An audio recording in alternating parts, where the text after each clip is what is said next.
Figure drawing, one of the more complex subject matters that we will have to tackle as artists. And as such, one of the more frequented questions that I receive artist to artist. Hey Jay, how do I get better at figure drawing? Well, there's the quick and easy answer. It's okay. Everything you got here looks good. You just need practice. I know it's important. I do. I honestly do. But we talking about practice, man. What are we talking about? Practice? We talking about practice, man. We talking about practice. And then there's the better answer. This video. In today's video, I'm going to be showing you how to draw the human head from any angle. And I'm going to be showing you how to do it in less than 10 minutes.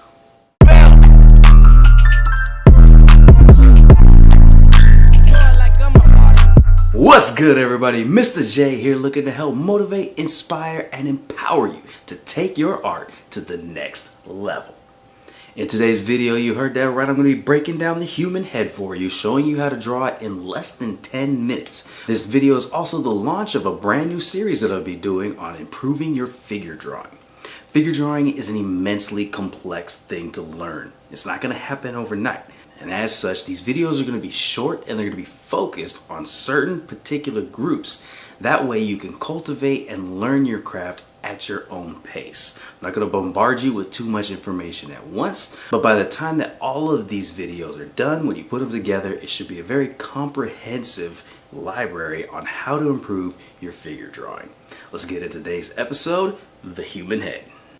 Alright, so the method that we're going to be employing today is called the Andrew Loomis method. Now, you may have heard of Andrew Loomis, and you may have even seen the Andrew Loomis method being used for very good reason. Andrew Loomis penned his first drawing book in 1939, and in 1956 he published Drawing the Head and Hands, which he detailed what's commonly referred to today as the Andrew Loomis method for drawing the head.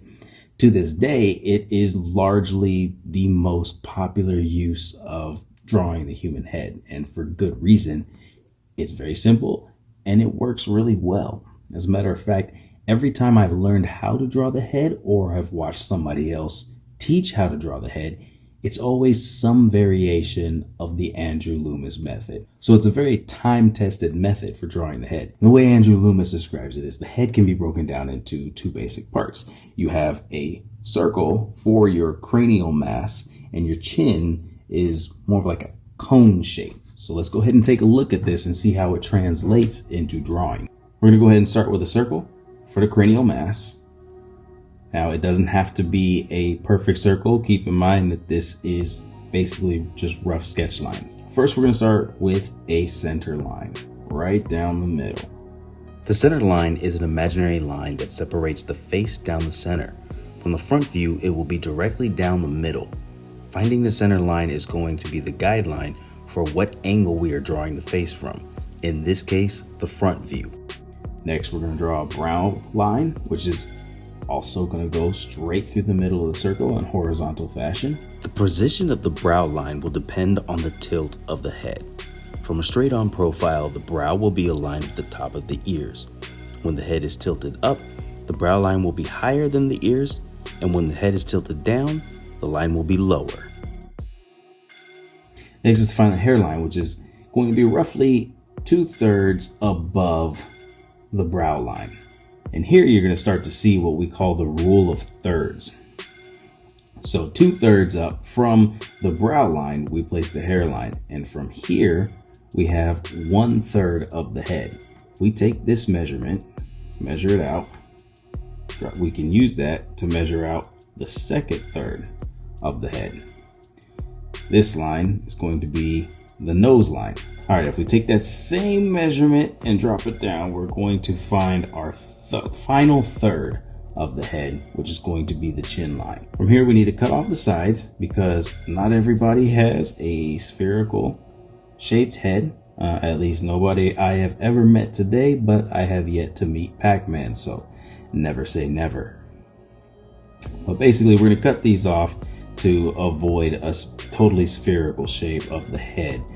And then from here, we're going to go ahead and we're going to draw in these ellipses. Now, these ellipses are going to go from the hairline to the nose line. And what these are representing is the side of the face. When you look at the head straight on, the head tapers.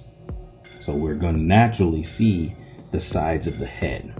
From here, the nose line, which is also going to be where the bottom of the ear is going to reside, we're going to start drawing in our chin. We're going to connect it to that bottom third, just like so. And from here, we can also add in the neck. And as well, so right here, let's make our chin a little bit more prominent. Give it a little width there. So there's going to be a relationship from the chin to the sides of our planes right here. There's going to be a rhythm line like so. And what this is going to help do is this is going to help further illustrate the side of the face. But as you can see right here, we have the brow line. So if we dropped in an eyebrow right here, we'd have an eye, right here. This is the nose line. This is where the nose is going to be.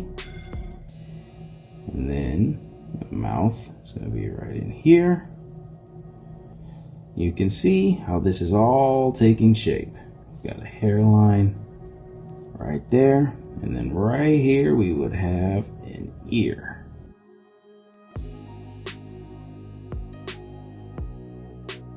Okay, so now we're going to take what we've learned there in the basis and we're going to apply it to turning the head on the tilt. So once again, starting with a circle, and this time I'm going to keep the circle very round for illustrative purposes. And if our character is going to be looking to the left, we're going to start thinking of this less as a circle and more of a spherical object. So when we drop our center line, which is going to dictate the direction that it's working, we're going to drop it down in a manner that wraps around the sphere. Same thing with our other middle line. It's going to wrap around the sphere.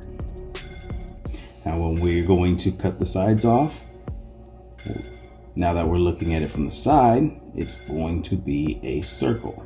Because remember, we're dealing with a sphere.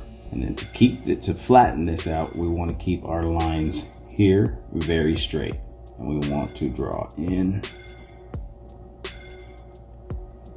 flex right there. So now at the top here, we've got our guideline for our top third, and we have our guideline for our bottom third.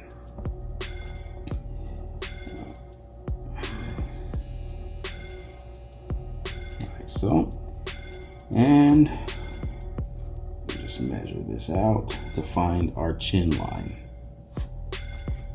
Now from our chin, it's going to drop straight down to here, and it's going to connect right there. And as you can see, we start to get the shape of the head already, just like that.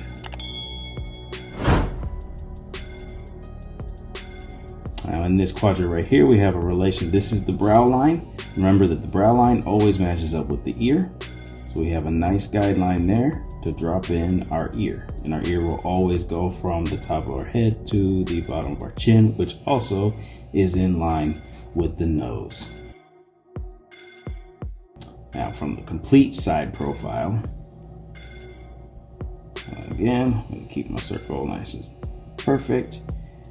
Draw in a circle here.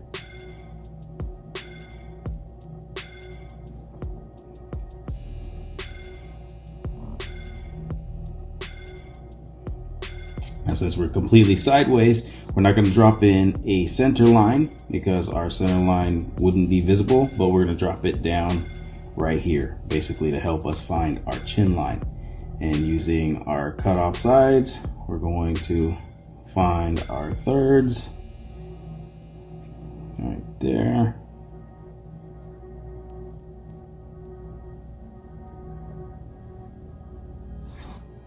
Measure that space, make sure it's equal, and then our chin line is going to be about right there. So we're going to connect the chin to the bottom like so. Remember, our ear is going to reside right here.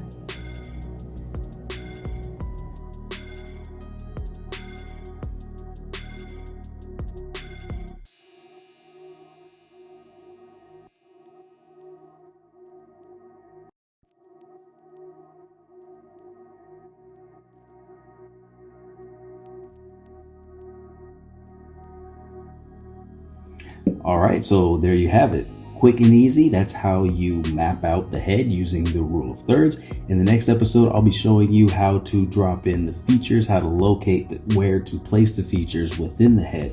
So if you like this video, hit that like button, subscribe to see more, and I'll catch you in the next one. Peace.